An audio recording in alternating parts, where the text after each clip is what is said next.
Em 1941, o Corinthians venceu o Campeonato Paulista pela 12ª vez, passando o paulistano e se tornando então o maior campeão estadual. Já iniciando a nova década com um título, o Corinthians tinha tudo então para seguir vencendo, assim como foi a década anterior, a década de 30, se isolando cada vez mais como, né, o maior time paulista daquela época. Mesmo com o Teleco já chegando no final da sua carreira, deixa o clube já em 1944, o Corinthians tinha outros bons jogadores e vieram outros bons jogadores como Servilho, Milani, Domingos da Guia, depois a chegada de outros jogadores como Cláudio e Baltazar, que seriam ídolos do clube e até hoje são os maiores artilheiros da história do time. É verdade também que aqueles anos foram sim bons anos do clube. O clube fez boas campanhas durante uma boa parte do tempo, né? Boa parte dos anos 40, mas sem conseguir a tão sonhada taça do Campeonato Paulista, ficando com 5 vice-campeonatos, 2 dele para o Palmeiras em 42 e 47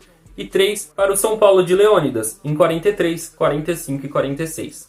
Ainda assim, não foi uma década, como eu disse, completamente perdida para o Corinthians, pois o Corinthians conseguiu sim alguns títulos, vencendo especialmente a Taça da cidade de São Paulo em 4 oportunidades, nos anos de 42, 43, 47 e 48. Porque, como eu coloquei antes, o Corinthians tinha sim um bom time, era um time forte, apesar de ter uma certa dificuldade de vencer os seus principais rivais aqui no estado.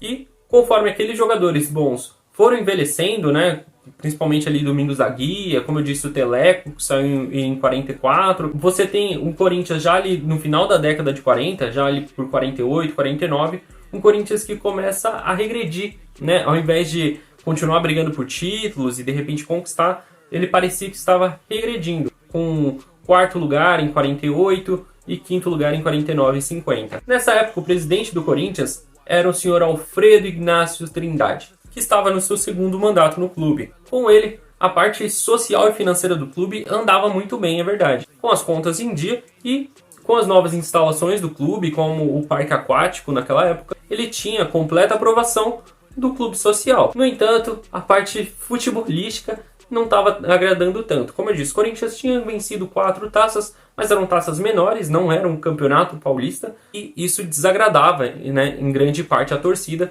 que queria, né, aquele time voltando a brigar por taças, né? E como eu disse, no final da década, quando o Corinthians começa a decair, isso fica ainda mais grave, a torcida começa a cobrar cada vez mais, e ele também, presidente, fã de futebol que era, começa a fazer mudanças na gestão de futebol. A partir de 1949, principalmente, a gente vê que o Corinthians começa a dar muito mais atenção para os jogadores aspirantes, que seria a base, né, do clube naquela época. Jogadores mais jovens como o Roberto Balangeiro, o goleiro Cabeção, o lateral direito Idário e principalmente o meia esquerda Luizinho começam a ter cada vez mais espaço no clube, muito porque já eram vistos também, né, como joias do clube, mas eles começam a ter mais espaço no time.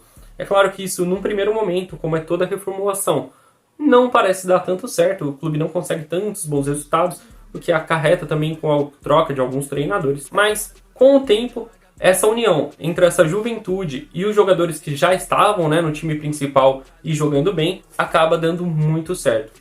Ainda no final do ano de 1949, após a saída do técnico Joreca, o Corinthians vai sem técnico mesmo para a disputa do torneio Rio-São Paulo, sendo comandado na época por Cristiano Calaf e Manuel dos Santos, 2 ex-diretores de futebol que ficaram ali no comando técnico da equipe durante a competição. O torneio Rio-São Paulo de 1950, então começa ainda no final do ano de 1949 e logo na primeira partida uma derrota acachapante por 6-2. Ou seja, o Corinthians já começa o campeonato com cara de quem ia perder, ou de pelo menos quem não ia muito longe naquela competição. As coisas começam a mudar a partir do segundo jogo, quando o Corinthians começa perdendo o jogo, logo num clássico contra o São Paulo, começa perdendo por 1-0, mas vira o jogo e consegue uma boa vitória por 4-1.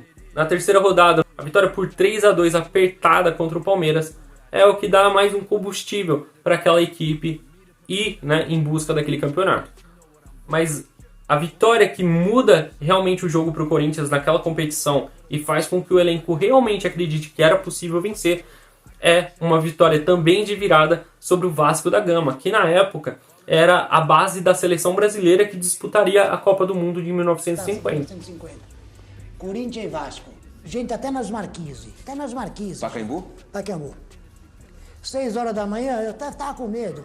6 horas da manhã, tu sabia o portão? Já tinha gente lá embaixo com marmita. Eu ia pelos janelas assim, tinha gente lá jogando baralho e tal, pra ver o jogo. Tinha gente lá, aí uns 2-1. Gol de penalidade de Cláudio e do gol de cabeça de Baltazar. Essa boa vitória seria seguida de uma outra boa vitória por 3-1 sobre o Fluminense, e então uma grande vitória sobre a Portuguesa, que era um dos candidatos ao título, estava até à frente do Corinthians antes desse jogo. O Corinthians vence por 5-3 a equipe da Portuguesa e se torna o novo líder do campeonato a uma rodada do término da competição. Última rodada essa que o Corinthians ficou dependendo então de um empate para se sagrar campeão.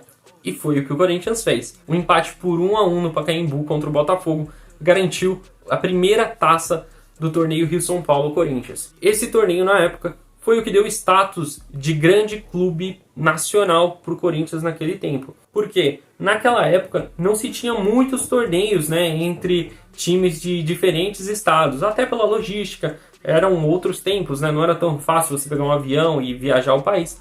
Então, os torneios eram poucos e as grandes equipes mesmo em ascensão estavam no Rio ou em São Paulo naquela época. Então o torneio Rio-São Paulo era basicamente um torneio nacional, ainda que nunca se buscou que fosse, né, considerado campeonato brasileiro nem nada, até porque o Corinthians não é esses times que precisa de fax ou ficar mudando o nome de campeonato para falar que foi campeão do que não ganhou. Nesse torneio Rio-São Paulo, então, foram 7 jogos na disputa, e o artilheiro da competição foi o artilheiro do Corinthians também, Baltazar, o cabecinha de ouro, com 9 gols. Essa competição foi que deu base, né, e formou basicamente aquele time, especialmente ali ao trio de ataque com Luizinho, Cláudio e Baltazar, mas é o que dá, né, a ascensão ao clube e toda aquela parte vitoriosa na década de 50 que transformou o clube, né, no final desse período no campeão dos campeões que a gente conhece hoje.